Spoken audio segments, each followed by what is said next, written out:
What's up? Please tell me you can hear me. I'm on a different mic. If it comes through kind of shitty, I apologize, but let's deal with it. First note, guys, if you're looking at this Madden algorithm, because I'm giving you a video as soon as I'm updating these, algorithms for the Week 1 matchups, realize that the DVOA and the field position is left blank, and that is on purpose. The DVOA data obviously is not out there. The DVOA data honestly will not even be necessarily accurate until about week 4. Kind of similar to the EDSR numbers. EDSR is not out right now. Obviously, there's no games that have been played, so that's why they're not there.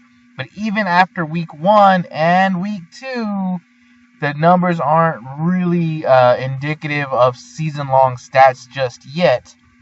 Especially, given matchups, given scheduling, all that kind of crap. So those numbers, we will start adding them in there as we get into the season, but just know that those numbers are really not going to tell us a whole lot until about week 4 on, and really even week 4 is a little early.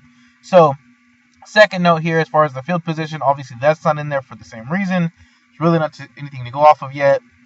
And when we do get it, of course, however the first kickoff goes, in the kickoff of week 1, that's not going to be the same thing every time. So same thing, kind of we want to make sure that we're paying attention to that, but also that we're updating it as we go through the season, realizing that they're going to be more and more accurate the more data points that we have. So let's get into it. There's 3 games that I want to touch on. It's going to be pretty quick. The Cowboys-Bucks game, if you didn't already kind of see some of my tweets and things like that, I'm really starting to like the Buccaneers. One of my biggest issues or concerns with the Buccaneers was Todd Bowles. I think he is a shitty coach. Very, very shitty coach. His last stint as far as a head coach is concerned was with the Jets. He had one really good year, but that one year was his first year as a head coach, and that was primarily due to the leftovers that Ryan had left before him, Coach Rex Ryan.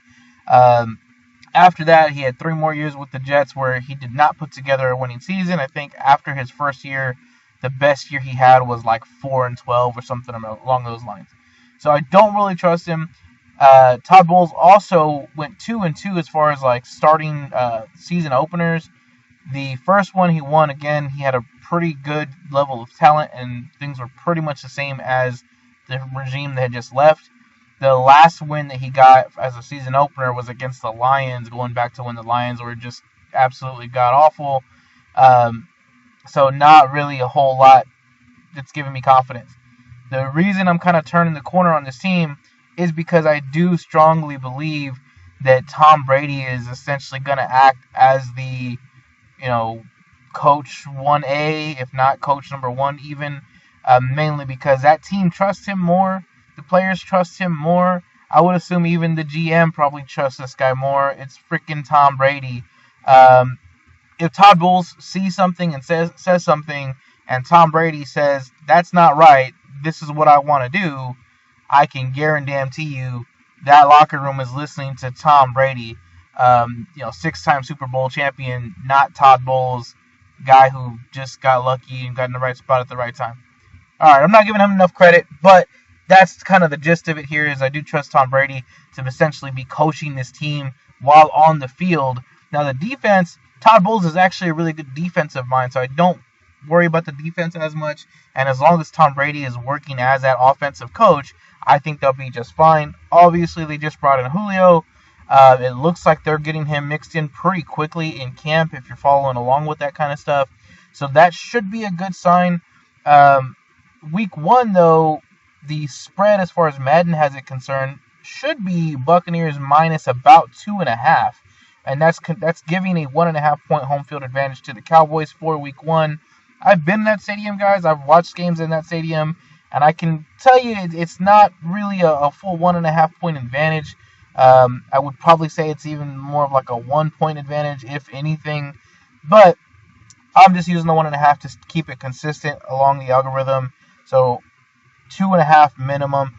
Secondly, Mike McCarthy has had 2 years as far as being the head coach of the Cowboys and having season openers and has lost both of those games. Now, granted, they were against the Rams and then the Buccaneers, that this year isn't going to get much easier as he's playing the Buccaneers again. So, Cowboys defense is set to regress. The offense is set to regress because of mainly the loss of players, and there's not a coach there that can make up for that lack of talent.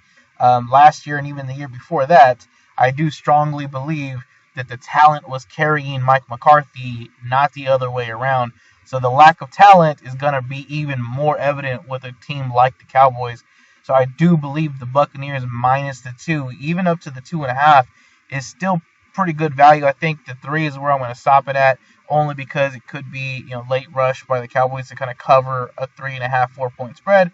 But until then, I love it at the minus 2. Thank you. I think it was Stefan that kind of put me onto that play. I had already kind of had it marked down to handicap it, but just dug more and more into those stats earlier than I thought, and I really liked the outcome. So that's game number 1.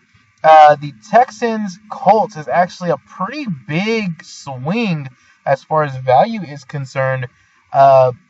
Madden has it at about a 3 to 3.5. Let's round up and say a 3.5 point game. And right now the current spread is about 8. That is huge. Now, I will tell you, all of the advantages are to the Colts, however slight they are. Obviously, the quarterback is a big one because Davis Mills just is not really that great. I think he's okay, but he's not great. He doesn't have any advantage, obviously, over Matt Ryan.